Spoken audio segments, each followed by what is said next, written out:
Toen TV Oranje begon, toen waren we er al. En vanaf de eerste minuut eigenlijk zijn we bij TV Oranje. En zijn we nog trots op. Nog steeds bij TV Oranje.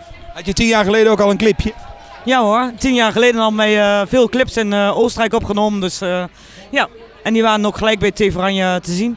Ober, doe ons toch geloof en hou bij ons de glazen vol. Dat was hem. Dat was de eerste single trouwens. Hij is 20 jaar geleden gemaakt. Nee, we hebben elkaar niet door de muziek leren kennen. We hebben, Marianne was nog 15 toen we elkaar leren kennen. En, we deden alles samen behalve het zingen. En dan hebben we 20 jaar geleden gezegd van Marianne, we doen zoveel samen, dan moeten we dat ook maar doen. Ik zing al vanaf mijn 6e, dus ik weet dan niet beter. Maar... En zo is dat begonnen.